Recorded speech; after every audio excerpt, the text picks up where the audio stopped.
In today's episode, you'll improve not only your English listening skills, but also your ability to catch fast, real-life conversations. We're diving into a very practical and important topic: how to understand fast native English speakers. If you've ever watched a movie or a YouTube video or even talked to a native speaker and felt like their words just fly by too quickly, don't worry, you're not alone. Fast English can feel overwhelming, but the good news is, with the right techniques and daily practice, you can train your ears and your brain to understand native-level English smoothly and naturally. We'll go through real-life examples, practical tips, and simple daily exercises that will help you catch natural English, understand sentence rhythm, and recognize connected speech that native speakers use all the time. By the end of this video, you'll know how to break the speed barrier in English listening and feel more confident when talking to fast speakers. Before we jump into the lesson, don't forget to subscribe to the channel and hit the bell icon if you want more helpful English learning episodes like this. So, grab a notebook and something to write with, and let's get started. Understanding fast native English speakers can feel like trying to catch a speeding train. You hear sounds, but they blur together. Words are skipped, sentences run into each other, and by the time you think you've understood something, the conversation has already moved on. This is something almost every English learner faces, especially when they step out of textbooks and into real-life English. But here's the truth: fast English isn't impossible to understand. It's just different from what you've learned in traditional classes. Native speakers speak with a rhythm. They use contractions. They link words. They skip sounds that seem unnecessary to them. And they speak with emotion, speed, and tone. What you need is not just vocabulary and grammar. What you need is exposure, awareness, and practice. And that's exactly what we'll work on in this lesson. Let's first understand why native speakers sound so fast. It's not because they're trying to be difficult. It's simply the way natural language works. When people are fluent and comfortable in fast English, words get connected. For example, instead of saying, "What are you doing?" a native speaker may say, "What you doing?"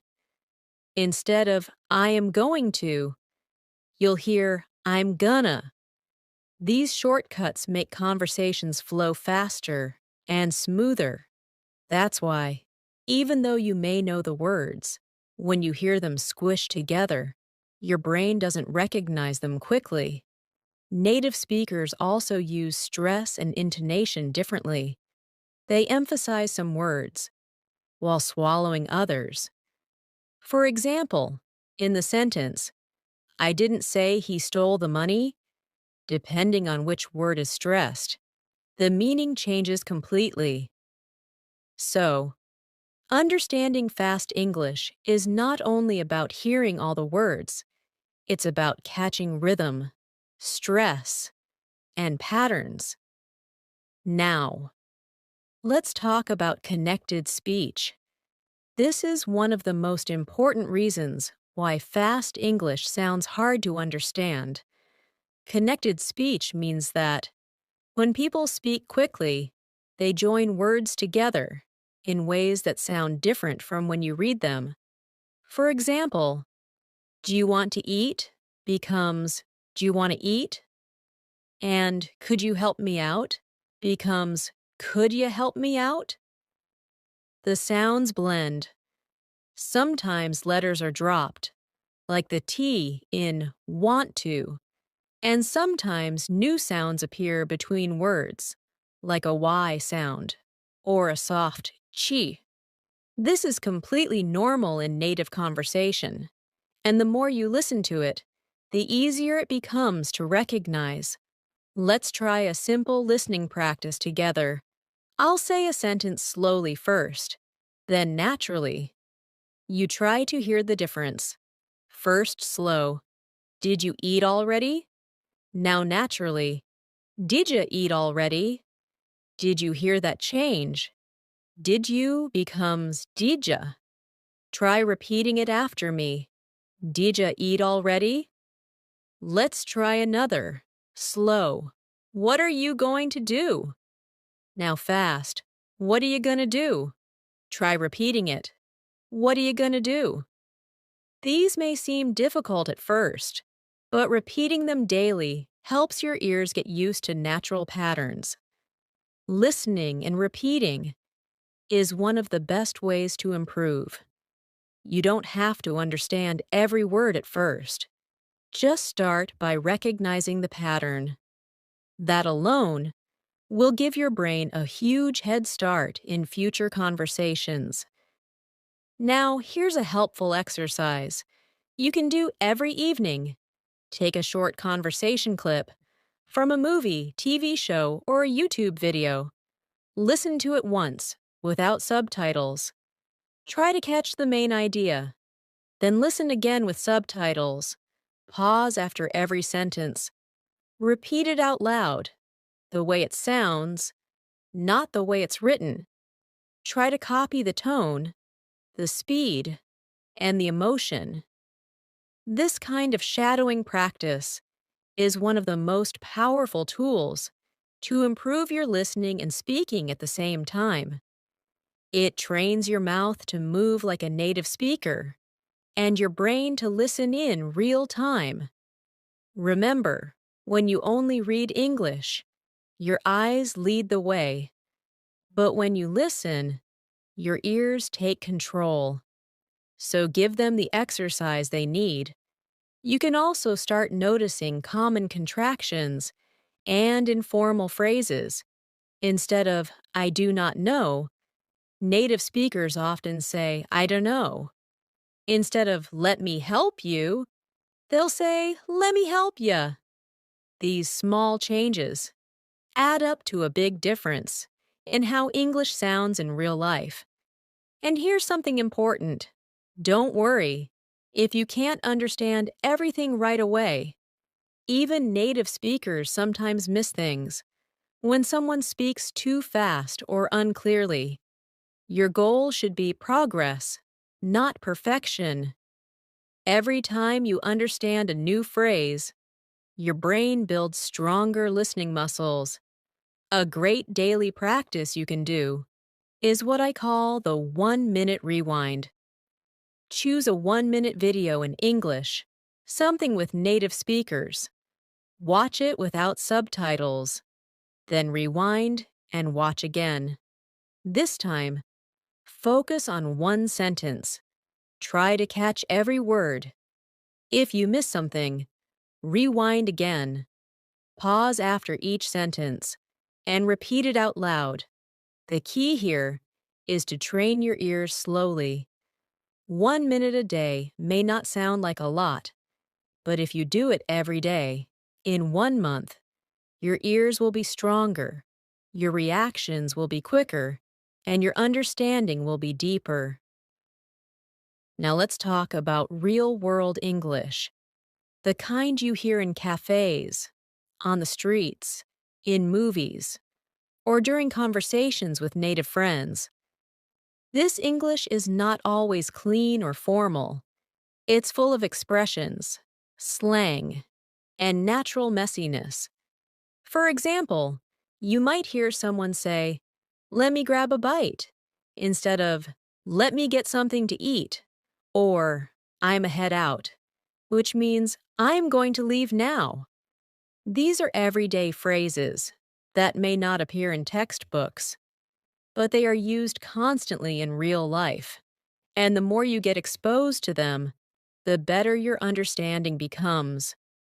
To train your brain for this kind of English, try watching shows or videos where real conversations happen. Choose content with subtitles first, Then move to videos without subtitles. You can even try listening to podcasts or audio clips while doing daily chores like cooking or walking. Immersing yourself in real spoken English every day will slowly adjust your ear to the speed and rhythm of native speakers. One very effective method to improve listening is called dictation practice. Here's how it works. You play a short audio clip, just 1 or 2 sentences. You listen carefully and try to write down exactly what you hear. Even if you miss some words, don't worry. Just try your best. Then play it again and fill in the missing parts. Do this 2 or 3 times until you think your sentence is complete. Finally, compare it with the transcript or subtitles. This simple exercise helps you notice which words are difficult to catch and why. Maybe they're being connected, maybe they're reduced, or maybe you just haven't heard them enough times before. Dictation helps improve your concentration, memory, and spelling, all at the same time. It's especially useful for catching those little words like to, of, a, and an that often disappear in fast speech. Let's try one short example now. I'll say a sentence quickly, and you try to write it down. Ready? I should have told you earlier. I'll repeat it. I should have told you earlier. Did you catch that? Most native speakers won't say, I should have told you earlier. They'll say, should have, one small blended word. Go ahead and repeat it. I should have told you earlier. That's how real English sounds. The more you practice hearing and writing these sentences, the easier it becomes to follow fast conversations. Now let's talk about chunking, a very powerful way to improve understanding. In natural speech, people don't speak word by word. They speak in chunks, or groups of words. For example, instead of hearing, how are you, as 3 separate words, your brain should hear it as one sound, hur ya. Instead of, do you want to go? It's heard as, do you want to go? These chunks come from common patterns and repeated phrases. When your brain begins to recognize these as full units, you won't have to translate word by word anymore. This means your brain will work faster and more efficiently. So how do you train for chunking? Simple, by listening to the same phrases over and over, in context. Watch interviews, dialogues, or shows where the same structures appear. Repeat them out loud. Make them part of your daily language. Soon, you'll start recognizing the chunks automatically, even in fast speech. Another practice method that helps a lot is what I like to call the listen and imagine method. This helps you follow fast English using mental pictures. For example, if you hear someone say, we grabbed some coffee and headed downtown, you don't need to think about every single word. Instead, picture it. Imagine 2 friends getting coffee and walking into the city. This kind of mental visualization connects language with real experience. It improves understanding without needing to slow things down. You stop translating and start experiencing English. That's how native speakers understand each other, not by analyzing every word, but by processing ideas quickly. Practice this by listening to short dialogues and trying to imagine the scene like a movie in your mind. It makes the language come alive. Now let's do a little imagination practice. Close your eyes and listen carefully. Imagine this scene. She ran out of the house, jumped into the car, and drove off without saying a word. Did you see it in your mind? That's the goal. You didn't need to understand every syllable. You followed the meaning because you connected it to a picture. This helps even more. When native speakers speak quickly, instead of catching individual words, your mind catches the whole meaning. That's a powerful skill, and you can build it with just 5 minutes a day of this kind of practice. At this point, it's also important to talk about patience and mindset. Understanding fast English is not something that happens overnight. It takes time, and it's okay if you don't understand everything right away. The key is not to give up. Every time you hear native English, even if you miss words, you are training your ears. You are making progress. And progress, even if it's slow, is real. Think of listening like exercise.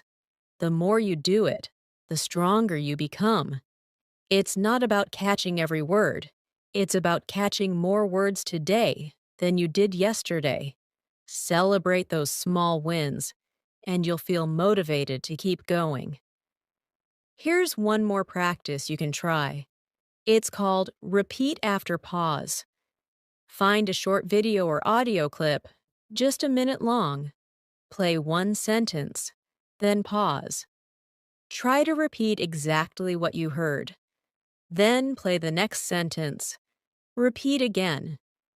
This shadowing technique helps train your pronunciation, rhythm, and listening all at once. The more you practice, the more fluent your speech becomes, and the better your ears get at catching fast English. Even 5 minutes a day with this method can make a huge difference over time. As we continue, I want to share one very helpful habit that many fluent English learners use.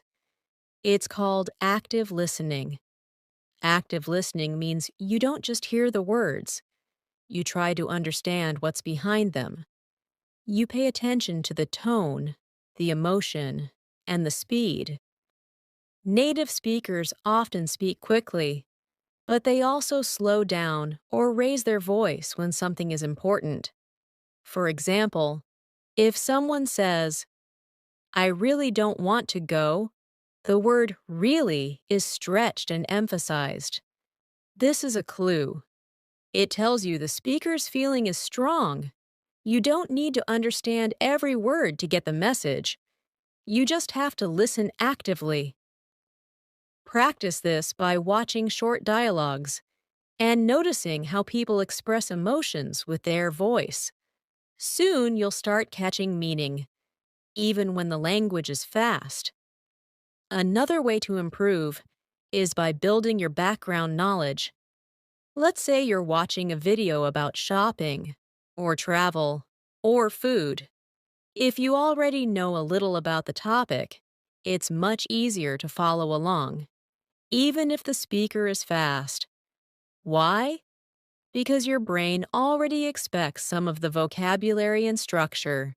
It can predict what's coming next. This is called context-based understanding.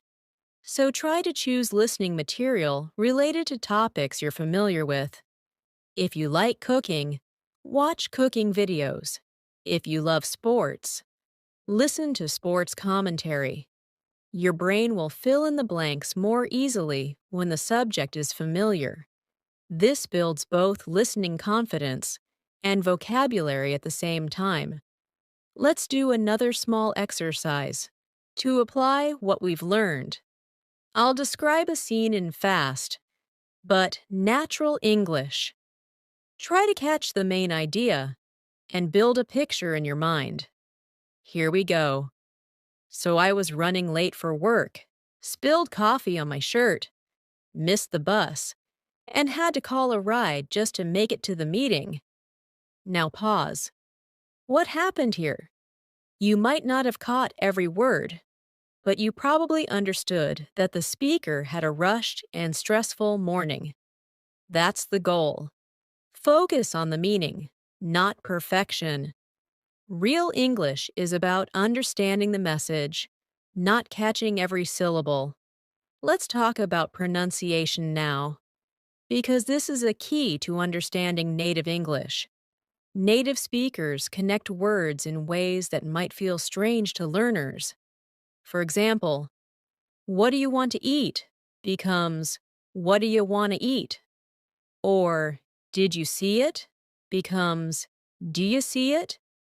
These connections are completely natural, but they make the sentence harder to understand if you're expecting perfect word separation. One way to get used to this is by practicing connected speech yourself. Try to repeat what you hear, exactly how you hear it. Say gonna instead of going to. Say wanna instead of want to. This may feel informal, but it's how English is actually spoken. And understanding connected speech is one of the fastest ways to improve your listening. Another practice technique is the echo method. Play a sentence from a native speaker and then immediately try to repeat it with the same speed and rhythm, like an echo. For example, if the sentence is, "I can't believe he said that," you repeat it right after, with the same energy and pace. This helps your tongue and brain get used to how fast English feels. At first, you might miss words, but after a few tries, you'll notice improvement. This method not only helps you understand fast English, it also helps you speak more naturally. Now let's touch on a big challenge: unfamiliar accents. Not all native English speakers sound the same. There are American, British, Australian, and many other accents. And even within those countries, there are different regional ways of speaking. For example, someone from New York may speak differently from someone in California. Someone from London may sound very different from someone in Scotland. So, how do you train for that? Expose yourself to as many accents as possible. Watch videos from different English-speaking countries. Listen to podcasts, interviews, or even songs with various accents. This helps your brain become flexible. It stops expecting just one correct way of speaking.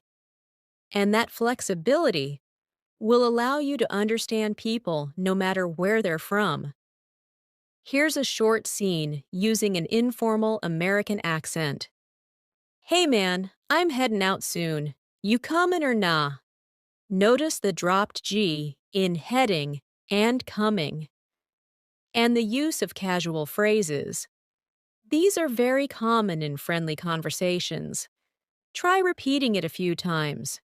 "Hey man, I'm heading out soon. You comin' or nah?" The more you listen and repeat, the more natural this kind of English becomes to you. Now let's add a few tips for watching English movies or shows. First, don't worry if you don't understand everything. Start by watching with subtitles in English. Watch one scene. Then replay it without subtitles and see how much you can understand. Try pausing after each line and repeating it out loud. You can even write down useful phrases. For example, in a movie scene where someone says, "We've got to hurry or we'll miss the train," you can note that "we've got to" is another way of saying "we have to." These small discoveries make you more comfortable with real English and help you build a stronger listening vocabulary. Next, let's look at how songs can help you. English music is a fantastic way to train your ears. Choose a song you like and look up the lyrics. Listen once without reading, then listen again while reading the lyrics. Finally, try singing along. This method helps you get used to natural rhythm, intonation, and word linking. Many song lyrics use everyday language. For example, in the song I'm gonna find another you. The phrase gonna is used instead of going to. These details teach you how real people speak. And because music is fun and emotional, your brain remembers it more easily. Let's take one more practice paragraph together. I'll say it naturally and a little fast. Try to follow along. We were supposed to meet at 7, but I got stuck in traffic and then couldn't find parking, so I ended up getting there almost an hour late. That was a fast, real-life situation. Try to repeat it after me. We were supposed to meet at 7, but I got stuck in traffic and then couldn't find parking, so I ended up getting there almost an hour late. If that feels too long, break it into small parts. The more you repeat, the easier it becomes. And finally, remember that improving your listening is not just about listening more. It's about listening better. Be intentional. Choose content that challenges you a little, but not too much. Set daily or weekly goals. Maybe you listen to one podcast episode each day. Or maybe you do 3 dictation exercises each week. Whatever you choose, keep it consistent. Improvement doesn't come from big steps once in a while. It comes from small, steady steps every day. Your ears will improve, your understanding will get better, and one day, you'll suddenly realize that you understand English without trying so hard.